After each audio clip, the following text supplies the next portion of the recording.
মেখলিগঞ্জ মহকুমা শাসকের দপ্তরে অনুষ্ঠিত হলো রোগী কল্যাণ সমিতির বৈঠক। সরকার পরিবর্তন হবার পর এই প্রথম রোগী কল্যাণ সমিতির বৈঠক অনুষ্ঠিত হয়। এই বৈঠকে মেখলিগঞ্জের মহকুমা শাসক অতনু কুমার মণ্ডলের পাশাপাশি উপস্থিত ছিলেন মেখলিগঞ্জ মহকুমা হাসপাতালের সুপার ডাক্তার তাপস দাস, মেখলিগঞ্জের বিধায়ক দধিরাম রায়ও। এদিনের বৈঠকে মেখলিগঞ্জ মহকুমা হাসপাতালের উন্নতির পাশাপাশি হাসপাতালের বাইরে দালাল চক্র বন্ধের বিষয়েও আলোচনা করা হয়েছে।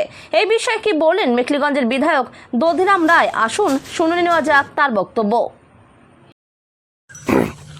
আজকে মেখলিগঞ্জে রোগী কল্যাণ সমিতির বৈঠক হলো। আপনি ছিলেন, এসডিও সাহেব ছিল, সুপার সাহেব ছিল। কি পারপাসে মিটিং, কি সম্বন্ধে বলবেন তোমাকে? আজকে প্রথম রোগী কল্যাণ সমিতির বৈঠক হলো এবং বৈঠকে হাসপাতালের কিছু বিষয়, ডেভেলপমেন্টের বিষয়, এগুলো আলোচনা হলো এবং ধাপে ধাপে সে কাজগুলো করা হবে। তো মোটামুটি আজকে প্রাথমিক একটা বৈঠক হলো এবং বৈঠকের সিদ্ধান্ত পরবর্তীতে আমরা ঠিক করব। হসপিটালের মধ্যে মনে করেন কি ব্লাড ব্যাংক আছে, আরও বিভিন্ন সমস্যা আছে, দালাল চক্র আছে, এগুলোর সম্বন্ধে কোনো আলাপ হচ্ছে? অবশ্যই সব রকমের বিষয়ে আলোচনা হয়েছে। যত রকমের সমস্যা ওখানে আছে, পাবলিক পরিষেবা পাইতে যা যা করণীয় সেই বিষয়গুলো আজকে আলোচনা হয়েছে। ধন্যবাদ। ঠিক আছে।